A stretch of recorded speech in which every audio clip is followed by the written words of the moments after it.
Bien amigos, nosotros somos alumnos del Instituto Tecnológico Superior de Comalcalco de la materia de electrónica de potencia aplicada.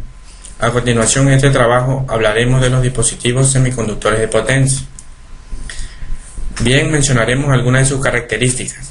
Los dispositivos electrónicos semiconductores de potencia son materiales que comparten características con las de un conductor y un aislador. Dichos dispositivos siempre han estado presentes en la vida diaria. Los encontramos desde una calculadora hasta una computadora de gran capacidad. Aquí mencionaremos las características, clasificación y desempeño, lo que nos ayudará a ir familiarizándonos al mundo de la electrónica y sus aplicaciones. Dentro de los dispositivos semiconductores de potencia encontramos los diodos, transistores y tiristores. Los diodos. El diodo es un dispositivo de dos terminales que, en una situación ideal, se comporta como un interruptor común con la condición especial de que solo puede conducir en una dirección. Tiene un estado de encendido, en el que en teoría parece ser simplemente un circuito cerrado entre sus terminales, y un estado apagado, en el que sus características terminales son similares a las de un circuito abierto. Para la construcción de dichos dispositivos se colocan dos materiales semiconductores con contenido de carga opuesta, uno al lado del otro. El material tipo N es un material semiconductor como silicio o germanio, excesivamente dopado con cargas negativas. El material tipo P es un material semiconductor excesivamente dopado con otros elementos, de modo que contenga un exceso de regiones positivas llamadas huecos. Según los requisitos de la aplicación, están disponibles varios tipos de diodo. El diodo Schottky se usa donde se requiere una caída baja de tensión directa, que normalmente está entre los 0.3 voltios, en circuitos de tensión de salida muy baja. Estos diodos se limitan en su capacidad de tensión de bloqueo a 50 amperes 100 volts. Los diodos de recuperación rápida están diseñados para el uso en circuitos de alta frecuencia, en combinación con interruptores controlables, donde se necesita un tiempo corto de recuperación inversa. En niveles de energía de varios cientos de voltios y cientos de amperios tienen un grado de TRR de menos que unos cuantos milisegundos. Los diodos de frecuencia de línea. El voltaje de estado de encendido de estos diodos está diseñado para ser lo más bajo posible y en consecuencia tienen tiempos de recuperación más grandes, aceptables para aplicaciones de frecuencia de línea. Están disponibles con magnitudes de voltaje de bloqueo de varios kilovoltios y magnitudes de corriente de varios kiloamperios. Bueno compañeros, yo vengo a hablarles acerca de los tiristores. Un tiristor es un componente electrónico constituido por elementos semiconductores que utilizan realimentación interna para producir una conmutación. Un tiristor tiene tres terminales, un ánodo, un cátodo y una compuerta.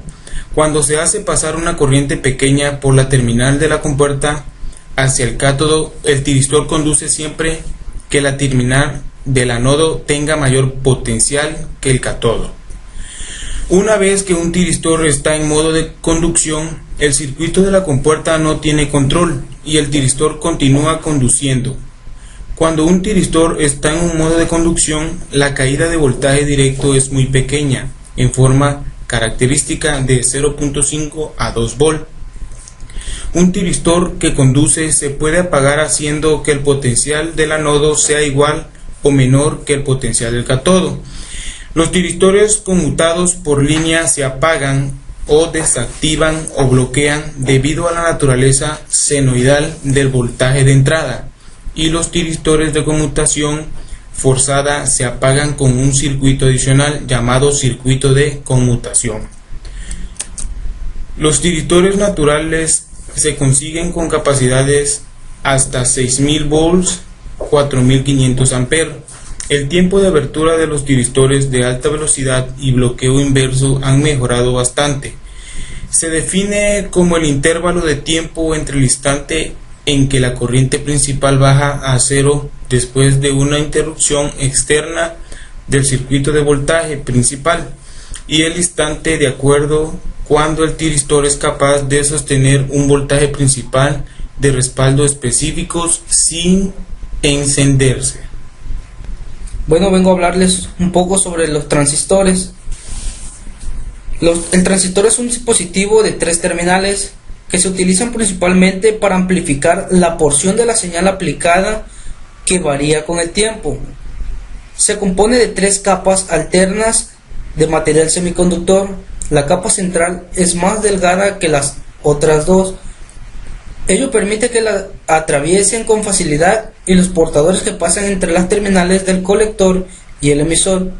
El término emisor son para la terminal se eligió porque es la fuente de la mayor parte del flujo de portadores.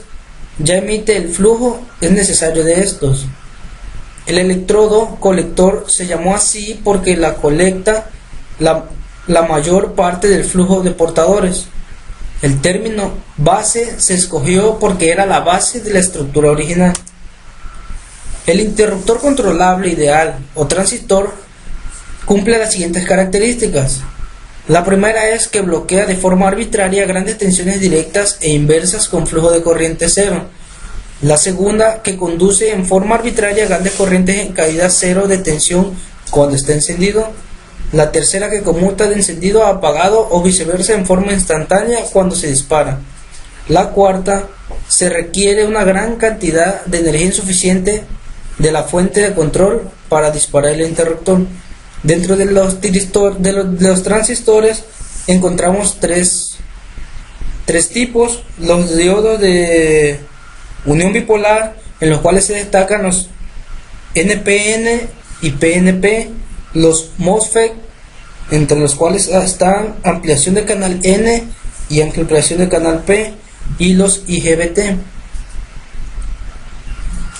Semiconductores de potencia empleados para el control de motores eléctricos. Estas son una de las aplicaciones de los transistores. En la electrónica de potencia se encuentran los semiconductores, una aplicación en los motores eléctricos, porque adaptan y transforman la electricidad con la finalidad de alimentar los equipos de manera correcta, controlar el funcionamiento y lograr una precisión en las velocidades y el torque de la máquina. Mencionamos como ejemplos particulares un motor Zoom. Este logra un control de la resistencia de campo, la resistencia de armadura y el voltaje de armadura. En los motores de inducción, el control de velocidad síncrona se logra a través de la frecuencia de alimentación.